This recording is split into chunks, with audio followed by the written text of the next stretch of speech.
Hello and welcome to today's video. We're going to cover MSI once more. In more particular, the LCP, or what we formerly, well, the LCP I guess is formerly PCS, VCS, LJL, and OPL.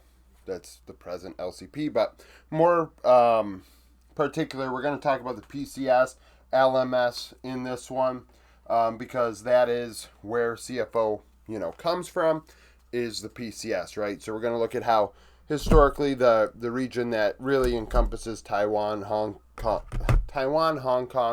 and I think Macau could have had a team in there in the past. How they fare at MSI.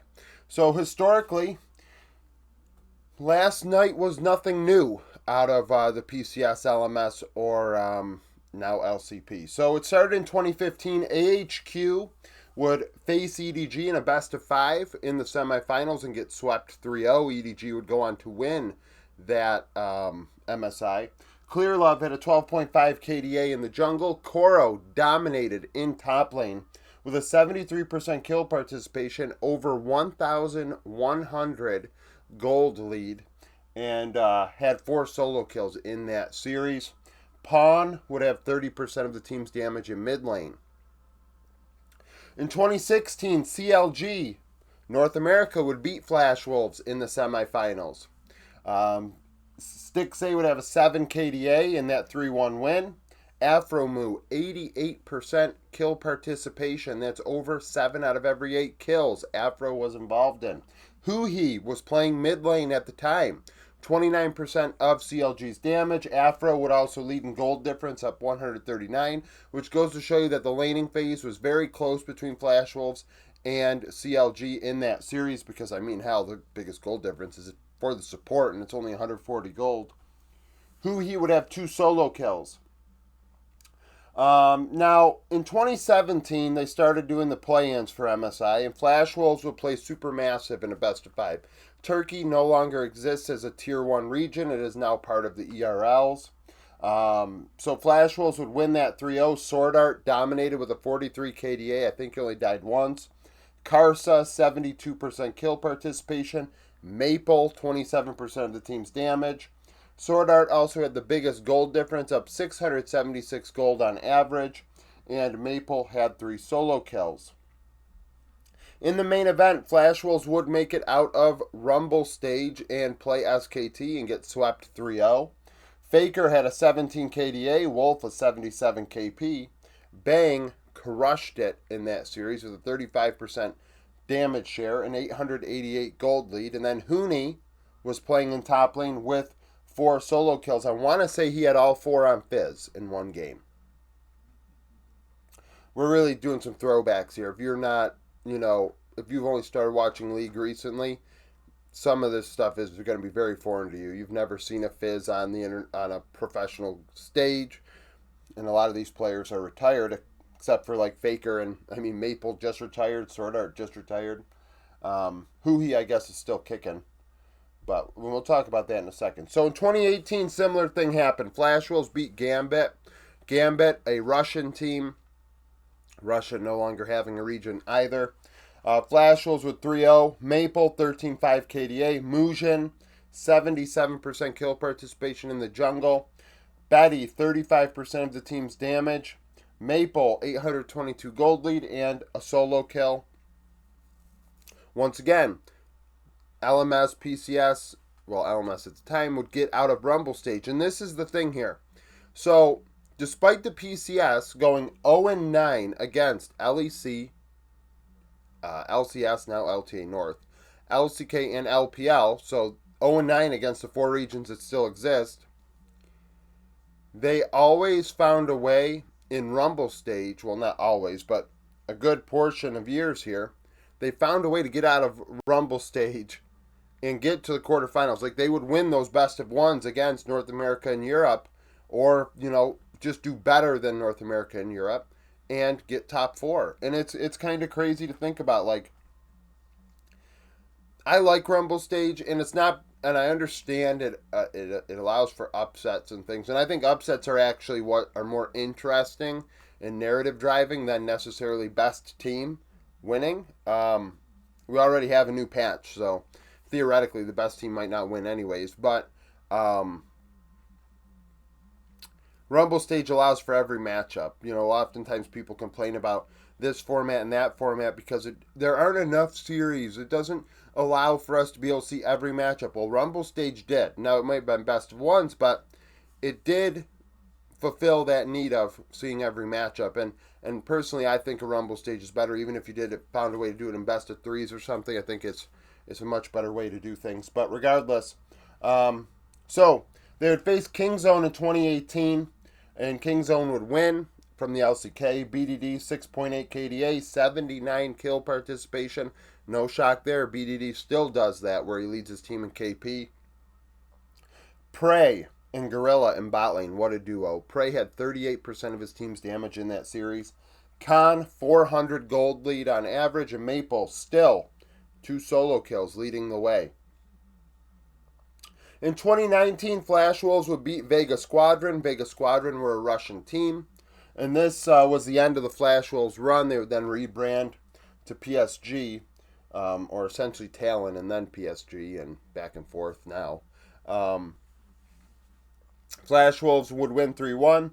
Hanabi in top lane, 8.8 KDA. Shousey in support, 73 kill participation. Betty leading with a 33% damage share, a 1,221 gold lead on average as well. And Hanabi had 2 solo kills. In 2021, we would see PSG get to the get to the final 4 and play RNG and lose 3-1. Cryan had a 6.1 KDA mid. Ming, 89 kill participation. Nearly 9 out of every 10 kills went through the bot lane for RNG in that series, or at the very least through the support. Gala, 29% of the damage. Ming, a 315 gold lead on average. Xiaohu was the only RNG player with a solo kill in that 4-game set. In 2023, PSG and Golden Guardians would play at the end of play-ins, and Golden Guardians would win 3-0. Stixay, so shows Stixay's career, right? 2016 at MSI, he gets to finals. And in 2023, Golden Guardians went on a crazy run, it's very shocking, and went to MSI. And it's nice to see. It's nice to see a long career like that rear its head once more. 18.5 KDA, River, 76 kill participation. Stixay at 34% of the team's damage. Gory, so I did get that right a couple days ago. Gory had a 400 gold lead on average. And Yubao, so formerly known as Uniboy, would have 3 solo kills all in Game 3 and lead that series in solos. In 2024, PSG played 2 best-of-5s. They did something similar to what CFO did last night. They took BLG to 5 games last year, and it was a very, very compelling series. Shun, a 6.6 KDA, 76 KP, was very dominant, and Elk had 29% of the team's damage. However, and now this is where things get interesting, tomorrow we're going to see CFO and Decoy. PSG ended up playing G2 in the loser bracket and got swept out of last year's tournament. Caps put the team on his back with a 25 KDA actually, so he probably only died one time. 71 kill participation, 29% of the team's damage. And then we have yesterday, or last night, CFO would lose to T1 3-2. Gumayushi led in KDA with a 5.6. Owner, kill participation, 78%. Doran led in every laning phase. He had 28% of the team's damage, and by far was the most consistent player over the series for T1. Excuse me. That's not to say he played perfect, because there were definitely moments he didn't. And his laning, his matchups were favorable. I'm not going to pretend that they weren't, but the stats are what they are. Excuse me. Doran, 28% of the team's damage, a 1,186 gold lead on average, and the solo kill leader from this series was Hongq with 3. So all time, the LCP are 0-9 against the LCK, LPL, LEC in North America at MSI and Best of Fives. They are 7-27 in individual games won. They're 3-0 against play-in regions they don't play against anymore, that don't exist. 9-1 in those individual games. CFO played a great series yesterday. I understand drivers saying, well, Rest shouldn't have had to play Orn. If you're on a 6-man roster and you're that champion specific, I mean, good God. Good God. I don't think that makes a difference either if Driver's in over Rest. I thought Rest actually may have played even better than Driver did in his 2 games he played, 2 and 4 versus 1 and 3 for Driver. Honkyu, what a great series out of that kid too. I mean, Maple retires, Honkyu comes in last year. Essentially, there's overlap there, but Honkyu is the face of the LCP in my opinion. And it's incredible. Doggo with the Penta. I know I tweeted it out. I am very happy that he is in the in the LCP and able to go to international events. He should be at international events. He is that good. And playing on Ultra Prime and BLG, having to split time with Uzi was a disservice to him. I understand chasing a dream, going to a major region like the LPL at the time was hard to turn down, especially for a very young player. I think he's still only 22 years old, may have just turned 22, so he's probably 19, 20 at the time. Made his debut at 18 years old at MSI 2021 with that PSG roster there that got 3-0'd. He's an excellent player. So to see him get a Pento is actually very, very nice. A lot of people really who don't pay attention to the minor regions learned about Doggo for the first time yesterday, and he's an excellent player. And CFO were one of the better minor region teams. I mean, I've said this a few times. Them and Fly were the 2 best minor region teams for the entirety of the season thus far. So they were very competitive. But we think back, and like I said, last year we felt this way too about PSG and the BLG. Wow, what a competitive series. Like, PSG are playing much better than we thought. But PSG were a much older team, Maple, and Betty on that team instead of Honkyu and Doggo. It's a very different squad. And Junja's still the jungler between the two, which is, I mean, I guess the same, the overlap there. But the youth is something that, who knows, maybe Koi are going to have their hands full. It's going to be a very fun matchup tomorrow. I think, I think Alvaro into Kaiwing is a diffie for Koi. I think that's an advantage for them. Junja Elyoya is a bit of a wash.